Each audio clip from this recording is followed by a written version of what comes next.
नमस्कार, जय हिंद। स्वागत है आप सभी का यूपी रेगुलर क्लासेस के इस ऑनलाइन प्लेटफॉर्म पे। और अगर आप तैयारी कर रहे हो यूपी पीसीएस, आरओ या यूपी पुलिस या यूपी ट्रिपल एससी, तो उसमें जो घटना सार अर्धवार्षिकी पुस्तक है उसको हम लोग बहुत ही बेहतरीन तरीके से कवर कर रहे हैं। ठीक है, आज हम लोगों का लेक्चर नंबर 3 है। इसके पहले हम लोगों ने जो राष्ट्रीय है वन लाइनर हम लोग कर रहे हैं अभी, जिसमें से राष्ट्रीय पोर्शन हम लोगों ने पूरी तरीके से कवर कर लिया है। अंतरराष्ट्रीय पोर्शन हम लोगों ने पूरी तरीके से कवर कर लिया है। और आज हम लोगों का पोर्शन है आर्थिकी। जो आप देखते हो इकोनॉमिक्स करंट बेस ज़्यादा आती है, तो उसको हम लोग आज पूरी तरीके से कवर करेंगे। और ये जो है जनवरी से जून पूरा का पूरा 6 माह तक हम लोग कवर करेंगे। वन लाइनर जितना भी है पहले कवर कर लेंगे, उसके बाद डिटेलिंग हम लोग आगे चलेंगे। तो लगभग 10 से 12 क्लासों में ये पुस्तक बहुत ही बेहतरीन ढंग से कवर हो जाएगी अच्छे से। ठीक है, तो चलिए शुरुआत करते हैं सेशन की। चैनल पे नए हैं, सब्सक्राइब, इस वीडियो को लाइक और शेयर जरूर कर देना अपने दोस्तों में। तो चलिए आर्थिकी में हम लोग पहला टॉपिक देखते हैं क्या कह रहा है। तो देखिए आर्थिकी पोर्शन हम लोग कवर कर रहे हैं, वो भी वन लाइनर। ठीक, देखते हैं। पहला है, केंद्रीय मंत्री डॉक्टर जितेंद्र सिंह हाल ही में किस कंपनी को मिनी रत्न श्रेणी 1 से सम्मानित किया गया। कुल मिला के डॉक्टर जितेंद्र सिंह केंद्रीय मंत्री हैं, इन्होंने मिनी रत्न को सम्मानित किया है, वो भी श्रेणी 1 से। कौन सी कंपनी है? Central electronics limited. क्या नाम है? Central electronics limited. ध्यान रखना है आपको, क्योंकि इकोनॉमिक्स में ये सब चीज़ें पूछी जाती हैं। उसके बाद है, रिजर्व बैंक द्वारा जून 2024 में जारी आंकड़ों के अनुसार मार्च 2024 तक भारत का विदेशी ऋण कितना हो गया है। भारत का विदेशी ऋण कितना हो गया है? तो 663.8 बिलियन डॉलर है। इसी टाइप के आंकड़े आपसे आरओ परीक्षा में ज़्यादातर पूछे जाते हैं, ध्यान रखना है। अगला है, मई 2024 में इंडिया इंटरनेशनल बुलियन एक्सचेंज में ट्रेडिंग कम क्लियरिंग सदस्य बनने वाला पहला बैंक बना। कौन बैंक है वो? वो है भारतीय स्टेट बैंक। ध्यान रखना है भैया, भारतीय स्टेट बैंक। क्लियर? उसके बाद देखेंगे, जून 2024 में विश्व बैंक द्वारा जारी रिपोर्ट में वर्ष 2025 में भारत के विकास दर कितने प्रतिशत रहने का अनुमान लगाया गया है। तो वर्ल्ड बैंक ने जारी की है रिपोर्ट, उसके अनुसार क्या है कि 2025 में भारत का विकास दर कितने रहने वाली है? 6.6%।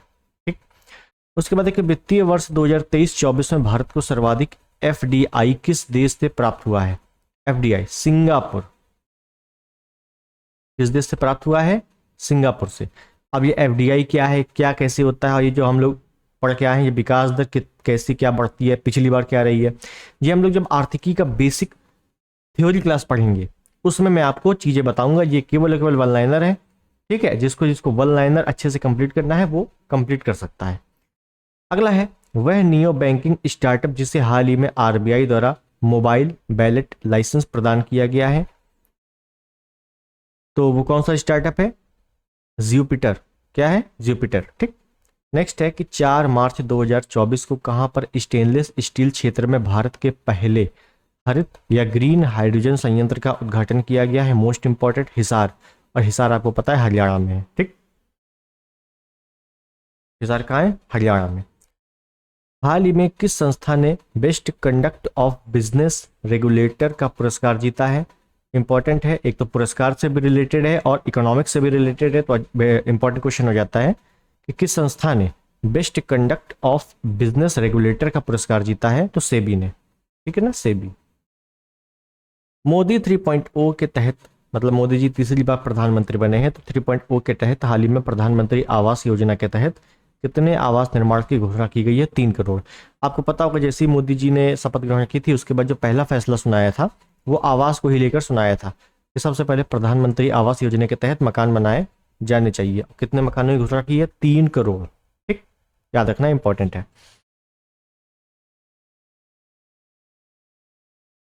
उसके बाद है, जून 2024 में किस कंपनी ने भारत में सूचीबद्ध रक्षा शेयरों पर केंद्रित भारत का पहला इंडेक्स फंड प्रस्तुत किया है?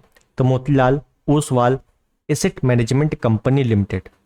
ठीक, ध्यान रखना है, क्या है? Motilal Oswal asset management company limited. उसके बाद है कि हाल ही में मर्सर द्वारा जारी रिपोर्ट के अनुसार प्रवासियों के लिए देश का सबसे महंगा शहर किसे घोषित किया गया है? मर्सर द्वारा रिपोर्ट, मतलब मर्सर एक कंपनी है, उसने एक रिपोर्ट जारी की है। उसके अनुसार प्रवासियों के लिए सबसे महंगा शहर किसे घोषित किया गया है? मुंबई को। मुंबई जो माया नगरी है वो सबसे महंगा शहर है। ठीक। उसके बाद है कि जून 2024 में किस देश के न्यायालय ने गोल्डन राइस के व्यावसायिक उत्पादन पर रोक लगा दी है? गोल्डन राइस चावल का एक अच्छी प्रजाति है, तो उस पर उत्पादन पर रोक लगा दी है किसने? फिलीपींस ने। इंपॉर्टेंट है, एग्रीकल्चर से भी संबंधित है, इकोनॉमिक्स से भी संबंधित है। क्लियर, करंट तो है ही अपना। जून 2024 में किस भारतीय बैंक का बाजार पूंजीकरण 8 लाख करोड़ के स्तर को पार कर गया? इंपॉर्टेंट, भारतीय बैंक का बाजार पूंजीकरण 8 लाख करोड़ के स्तर को पार कर गया है। कौन है? एसबीआई है, स्टेट बैंक ऑफ इंडिया। उसके बाद देखिए जून 2024 में मोबाइल सारथी 2.0 किसके द्वारा लॉन्च किया गया? मोबाइल सारथी 2.0 सेबी के द्वारा। ध्यान रखना है कि हाल ही में आपसे ऐसे पूछा जा सकता है कि हाल ही में सेबी ने कौन सा मोबाइल ऐप जारी किया है? तो सारथी 2.0। उसके बाद है कि इन्वेस्ट इंडिया द्वारा हाल ही में जारी एक अनुमान के अनुसार भारत का ई कॉमर्स बाजार कब तक 325 बिलियन डॉलर पहुंच जाएगा? जी एक लक्ष्य रखा गया है, ठीक है ना। लक्ष्य है कि इन्वेस्ट इंडिया द्वारा हाल ही में जारी एक अनुमान के अनुसार ई कॉमर्स बाजार तक पहुंच जाएगा भारत का कितना? 325 बिलियन डॉलर 2030 तक। कब तक भैया? 2030 तक। 14 मई 2024 को किस बैंक ने भारत का पहला virtual credit card pixel launch किया? इंपॉर्टेंट नाम ध्यान रखना है, पिक्सेल। पिक्सेल क्या है? वर्चुअल क्रेडिट कार्ड है, इसको लॉन्च किया है तो एचडीएफसी बैंक ने। किसने? एचडीएफसी बैंक ने। उसके बाद है कि 15 मई 2024 को भारतीय डिजिटल प्लेटफॉर्म कंपनी फोन पे ने किस देश में यूपीआई सुविधा लॉन्च की है? फोन पे आप सभी चलाते होंगे, फोन पे, गूगल पे। तो जो फोन पे है, फोन पे ने किस देश में यूपीआई सुविधा लॉन्च की है? श्रीलंका में। कहां पर भैया? श्रीलंका में। ठीक है।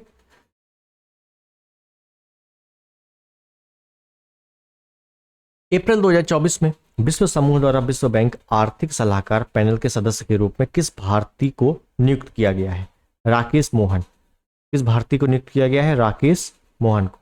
उसके बाद है कि 24 मई 2024 को भारतीय रिजर्व बैंक ने वित्तीय वर्ष 2023-24 के लिए भारत सरकार को लाभांश के रूप में कितने करोड़ रुपए के हस्तांतरण को मंजूरी प्रदान की है?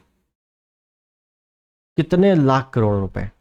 तो 2.11 लाख करोड़। कितना है? 2.11 लाख करोड़।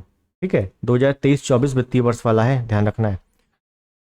गेल इंडिया लिमिटेड, गेल क्या है? गेल, सेल, बेली सब प्राइवेट लिमिटेड है, कंपनियां हैं। तो गेल लिमिटेड ने मई 2024 में अपना पहला 10 मेगावाट क्षमता का ग्रीन हाइड्रोजन प्लांट कहाँ शुरू किया गया है?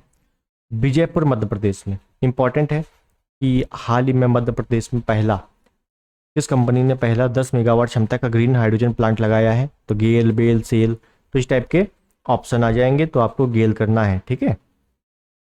उसके बाद है कि केंद्रीय विद्युत प्राधिकरण द्वारा मई में जारी आंकड़ों के अनुसार वित्त वर्ष 2024 में राष्ट्र ट्रांसमिशन यूटिलिटीज द्वारा 1460 सर्किट किलोमीटर ट्रांसमिशन लाइन जोड़ने के मामले में कौन सा राज्य शीर्ष स्थान पर रहा है?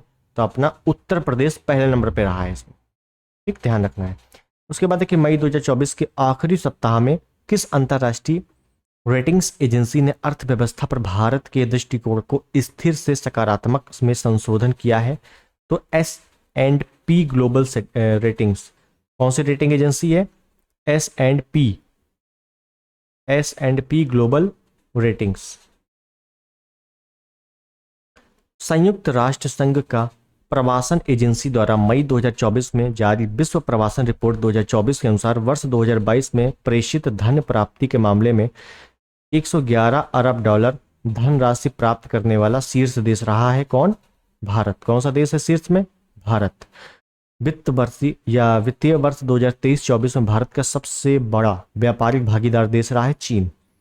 चीन में हम लोग कहते रहे भले चीन दुश्मन है, लेकिन सबसे बड़ा बिजनेस भारत जो है वो चीन के साथ ही कर रहा है। ठीक है, ये ध्यान देना है।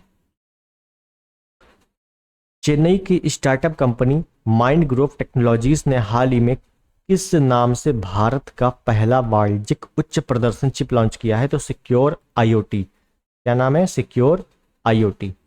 उसके बाद है कि हाल ही में बजाज ऑटो ने किस नाम से दुनिया की पहली सीएनजी मोटरसाइकिल लॉन्च करने की घोषणा की है? तो बजाज फाइटर। सीएनजी मोटरसाइकिल, अभी तक देखा होगा कि इलेक्ट्रिक टाइप की आ रही थी, लेकिन अब सीएनजी मोटरसाइकिल आएगी। वो कौन लॉन्च करेगा? तो बजाज। बजाज फाइटर नाम से लॉन्च होगी, ठीक, बजाज कंपनी की ओर से।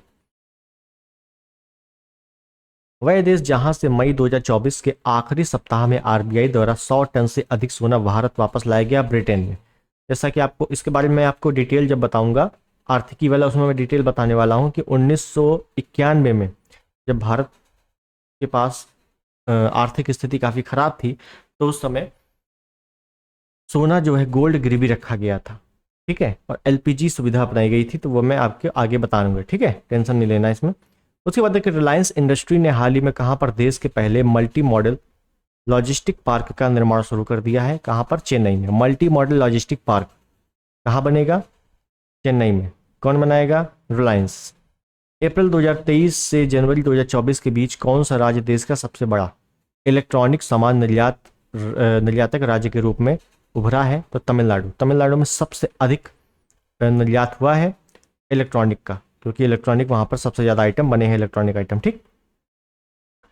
हाल ही में भारत का कौन सा बंदरगाह वित्तीय वर्ष 23-24 में भारत का शीर्ष कार्गो हैंडलिंग बंदरगाह के रूप में उभरा है? पारादीप बंदरगाह। पारादीप बंदरगाह कहाँ पे है? उड़ीसा में है। जितने बंदरगाह हैं उन सभी के नाम और लोकेशन पता होनी चाहिए आपको, जियोग्राफी का पार्ट है ये। उसके बाद है कि जून 2024 में प्रस्तुत रिपोर्ट के अनुसार आरबीआई के बैलेंस शीट का आकार मार्च 2024 तक 11.08% बढ़कर कितने लाख करोड़ रुपए का हो गया है बैलेंस शीट? तो 70.47 लाख करोड़। कितना है? 70.47 लाख करोड़। उसके बाद है अंतर्राष्ट्रीय श्रम संगठन आईएलओ द्वारा 2024 के लिए अद्यतन वैश्विक बेरोजगारी दर अनुमान क्या है? 4.9%। 4.9%। फिर अप्रैल 2024 में वित्त मंत्रालय द्वारा किस क्षेत्र को अधिकृत आर्थिक संचालन का दर्जा प्रदान किया गया? तो रत्न एवं आभूषण क्षेत्र। कौन सा क्षेत्र है? रत्न एवं आभूषण क्षेत्र, ठीक है। उसके बाद है भारत सरकार के विद्युत मंत्रालय द्वारा 20 मार्च 2024 को किसे मिनी रत्न श्रेणी 1 कंपनी का दर्जा दिया गया है? तो grid controller of India limited, या ग्रिड इंडिया भी कहा जाता है इसे। अप्रैल 2024 में चाइना मोबाइल को मोबाइल डेटा ट्रैफिक के मामले में पीछे छोड़ते हुए दुनिया की सबसे बड़ी उपभोक्ता कंपनी कौन बनी है? रिलायंस जियो। रिलायंस जियो, ध्यान रखना भैया। अप्रैल 2024 में भारत में निर्यात इलेक्ट्रॉनिक व्हीकल का निर्यात करने वाली पहली बहुराष्ट्रीय कंपनी कौन है? तो फ्रांसीसी कार निर्माता है सिट्रोन। कौन सी कंपनी है? सिट्रोन। जून 2024 में आईफोन बनाने वाली कंपनी एप्पल को पीछे छोड़कर सेमीकंडक्टर बनाने वाली अमेरिका की कौन सी कंपनी दुनिया की दूसरी सबसे मूल्यवान कंपनी बनी है? Nvidia Corp. क्या भैया? एनवीडिया आपने सुना होगा, एनवीडिया कॉर्प, ठीक है।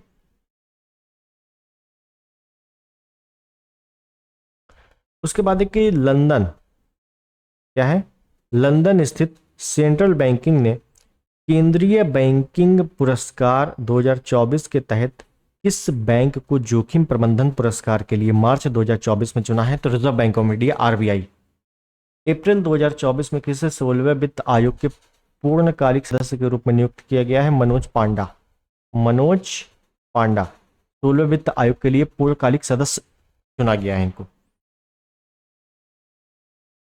अप्रैल 2024 में जारी हुरून ग्लोबल यूनिकॉर्न इंडेक्स 2024 के अनुसार यूनिकॉर्न निर्माण के मामले में भारत की विश्व में रैंकिंग कितनी है? तीसरा। ध्यान देना है कि यूनिकॉर्न निर्माण में भारत की रैंकिंग कितनी है? पूरे वर्ल्ड में तीसरे नंबर पे है। मई 2024 में रिलायंस ने किस देश में किफायती 5G टेलीकॉम उद्यम लॉन्च किया है? रिलायंस ने लॉन्च किया घाना में। घाना कहाँ? अफ्रीका में। घाना कहाँ है? अफ्रीका में। कुल मिला के अफ्रीका में भी जियो कायदे से चल रहा है 5G। 7 जून 2024 को आरबीआई द्वारा प्रस्तुत त्रैमासिक मौद्रिक समीक्षा में लगातार 8वीं बार ब्याज दरों को कितने प्रतिशत पर अपरिवर्तित रखा गया है? तो 6.5%। केंद्रीय मंत्री हरदीप सिंह पुरी ने मार्च 2024 में कहां पर वैकल्पिक ऑटो ईंधन इथेनॉल 100 को लॉन्च किया है? ध्यान देना है, इथेनॉल 100 वैकल्पिक ऑटो ईंधन इथेनॉल 100 को लॉन्च किया है किसने? हरदीप सिंह पुरी ने। कहाँ पर? नई दिल्ली में। वह राज्य जिसके मांजुली मुखौटे और पांडुलिपि पेंटिंग को मार्च 2024 में जीआई टैग प्रदान किया गया है। तो याद रखना है, मांजुली मुखौटे और पांडुलिपि पेंटिंग को क्या किया है? जीआई टैग प्रदान किया है असम। कौन सा राज्य भैया? असम। ठीक। 24 फरवरी 2024 को प्रधानमंत्री मोदी ने 1.35 लाख करोड़ से अधिक के निवेश वाली दुनिया की सबसे बड़ी किस योजना की शुरुआत की है? तो अनाज भंडारण योजना। कौन सी योजना है? अनाज भंडारण योजना। ठीक है। 12 फरवरी 2024 को किन दो देशों ने अपने यहाँ यूपीआई पेमेंट सिस्टम को लॉन्च किया है? तो श्रीलंका, मॉरिशस। अभी आपने देखा होगा कि फोन पे ने यूपीआई सिस्टम कहाँ लॉन्च किया था? अभी हम लोगों ने पढ़ा है श्रीलंका। तो श्रीलंका के साथ मॉरिशस भी याद रखना है कि हाल ही में श्रीलंका, मॉरिशस में यूपीआई पेमेंट सिस्टम लागू हो गया है। ठीक है।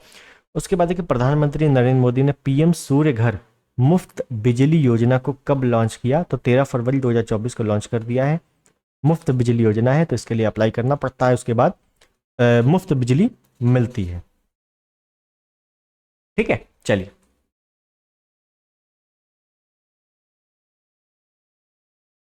फरवरी 2024 में नीति आयोग ने बंजर भूमि को खेती और वनीकरण के लिए या वानिकीकरण के लिए माध्यम से परिवर्तित करने के लक्ष्य वाली किस पहल को शुरू करने की घोषणा की है? ग्रो पहल। क्या पहल है? ग्रो। ग्रो मतलब बढ़ना। इसको बढ़ाना है तो खेती को, बंजर भूमि है तो उसमें खेती करना या वानिकीकरण करना, इसके लिए पहल शुरू की है जिसका नाम है ग्रो पहल। ठीक है। Grinning and restoration of wetland with agro forest. ठीक। आगे है वित्त मंत्री निर्मला सीतारमण द्वारा 1 फरवरी 2024 को प्रस्तुत अंतरिम बजट, जो अंतरिम बजट पेश किया गया था चुनाव के पहले, 24-25 में रेलवे से जुड़े किन 3 प्रमुख आर्थिक गलियारों के निर्माण की घोषणा की गई है? तो ऊर्जा, खनिज और सीमेंट गलियारा, बंदरगाह कनेक्टिविटी गलियारा और उच्च यातायात घनत्व गलियारा। ठीक है, ध्यान रखना है, रेलवे वाला क्वेश्चन है ये। पिछले दिनों ओडिशा राज्य सरकार ने किस उपज के लिए 100% राज्य वित्त पोषित एमएसपी योजना लघु बना जाति द्रव्य क्रय लाभा शुरू किया है? तो लघु वन उपज के लिए। इसके लिए लघु वन उपज के लिए। ठीक है। उसके बाद है कि अंतरिम बजट 24-25 से भारत सरकार द्वारा घोषित पूंजीगत व्यय की राशि क्या है? 11.11 लाख करोड़। 11.11 लाख करोड़। हालांकि बजट हम लोग अलग से देखेंगे, कोई टेंशन वाली बात नहीं है, विस्तार से देखेंगे, ये तो वन लाइनर है केवल। 1 फरवरी 2024 को घोषित अंतरिम बजट 24-25 में लखपति दीदी योजना का लक्ष्य 2 करोड़ से बढ़ाकर कितने करोड़ कर दिया गया है? 3 करोड़। 3 करोड़ में क्या है कि लखपति दीदी बनाना है। जनवरी 2024 में कंपनी उत्पादन लिंक्ड प्रोत्साहन योजना के लिए पात्र बनने वाली पहली भारतीय ई स्कूटर कंपनी बनी है। कौन? ओला इलेक्ट्रॉनिक। ओला का आपको पता है कि इलेक्ट्रिक स्कूटर चलते हैं, तो उसी भारतीय ई स्कूटर कंपनी बनी है लिंक्ड प्रोत्साहन योजना के लिए। ठीक है, तो कौन सी है? ओला इलेक्ट्रॉनिक है। उसके बाद है कि जनवरी 2024 में भारत सरकार ने किस आईएएस अधिकारी को जिनेवा में विश्व व्यापार संगठन में नए राजदूत के रूप में नियुक्त किया है? तो सेंथिल पांडियन। WTO है, वर्ल्ड ट्रेड ऑर्गेनाइजेशन। नए राजदूत कौन बने हैं भारत सरकार की ओर से? तो सेंथिल पांडियन है। क्लियर? नेक्स्ट, जनवरी 2024 में भारत सरकार ने भारतमाला परियोजना चरण फर्स्ट या चरण 1 को पूरा करने की समय सीमा किस वर्ष तक बढ़ा दी है? तो 2027-28 तक बढ़ा दी। भारतमाला परियोजना का समय काल बढ़ा दिया गया है 2027-28 तक, बस इतना याद रखो। उसके बाद है कि 19 जनवरी 2024 में प्रधानमंत्री मोदी ने अमेरिका से बाहर कहां पर अत्याधुनिक Boeing India engineering and technology centre के परिसर का उद्घाटन किया है? समझिएगा, प्रधानमंत्री मोदी ने अमेरिका के बाहर कहां पर अत्याधुनिक Boeing India engineering and technology centre के परिसर का उद्घाटन किया? तो बेंगलोर में। कुल मिला के अब आपसे ये पूछ सकता है कि भारत में कहां पर हुआ है ना? तो अमेरिका, अब पहले अमेरिका में था, अब अमेरिका से बेंगलोर पहुंच गया है। ठीक, ध्यान रखना है। नेक्स्ट, उसके बाद है वह देश जिसने जनवरी 2024 में सूक्ष्म, लघु और मध्यम आकार के उद्यमों के लिए दुनिया का पहला स्थिरता मान्यता ढांचा इको मार्क ग्लोबल को पेश किया है। तो यूएई, कौन सा देश है भैया? वो यूएई है। क्लियर है? आगे 18 से 21 जनवरी 2024 के बीच हैदराबाद में आयोजित एशिया के सबसे बड़े नागरिक उड्डयन क्षेत्र के आयोजन विंग्स इंडिया 2024 एक्सपो की थीम क्या थी? तो 2024 में विंग्स इंडिया 2024 एक्सपो हुआ था, उसकी थीम क्या थी? कहाँ हुआ था? हैदराबाद में।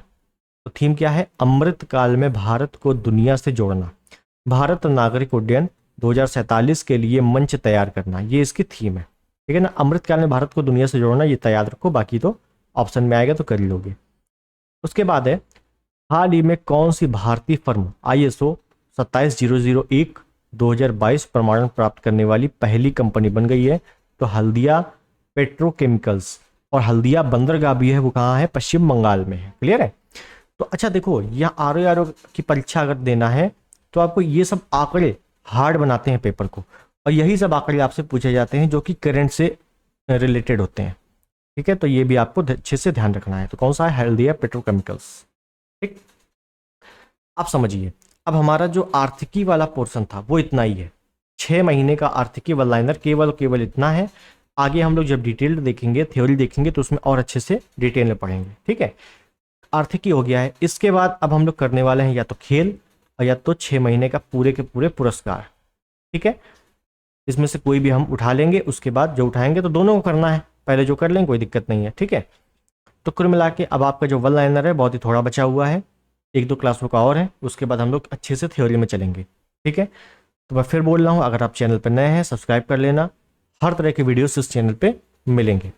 तो मिलते हैं अगले वीडियो में, तब तक के लिए नमस्कार, जय हिंद, वंदे मातरम।